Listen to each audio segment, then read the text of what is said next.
Last month, I participated in a week-long game jam and I made a lot of mistakes. In this video, I'll go over my 5 biggest screw-ups and what I learned from them. When time is limited, planning is essential. That's what I learned anyway. On day 2 of the jam, I tried to make a daily planner for each day, and miserably failed. Ultimately, I couldn't make a plan for each day because I didn't really know what I wanted the game to be. I didn't know the mechanics I needed to add or refine. This leads back to planning. If from the start of the jam I had elaborated more on my brainstorm, I would have known what features I needed to add. What I learned is to have a fleshed out game plan and development schedule, and to update it throughout development.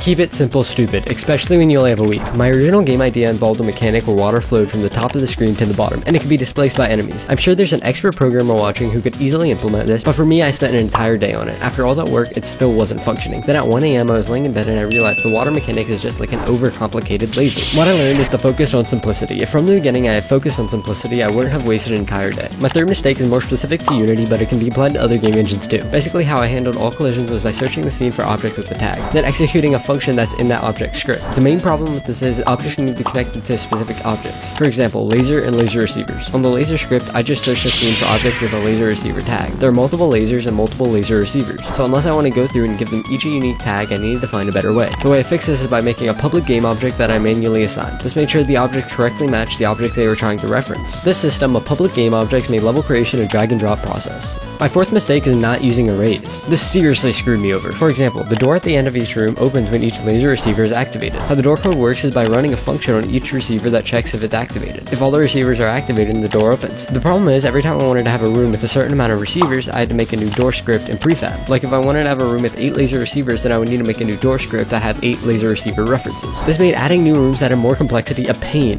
The funny thing is I used arrays for other parts of the game. The main thing I learned is to use arrays so scripts can have more flexibility. My fifth and final mistake is more of a general game development thing, and it's taking too long to start actually producing content. What I mean by content is the levels, the actual meat and potatoes of the game. I took so long polishing mechanics that I only had time to finish 2 levels. I'm sure being a beginner game dev has something to do with this, but I still wish I would have worked quicker so more content could be made. What's the point of having interesting and polished mechanics if you only get 2 levels to use them? This also goes back to overcomplicating the mechanics like water. What I learned is to prototype mechanics quickly and roughly, so content that makes use of those mechanics can be made. And that's the 5 things I learned from this week's game jam. Sorry my voice sounds weird, I'm like kinda sick right now, and it's just allergies too. I'm sure some of this wasn't right, and if it's not, please let me know in the comments. I am still, after all, a beginner. Thank you for watching and have a wonderful day.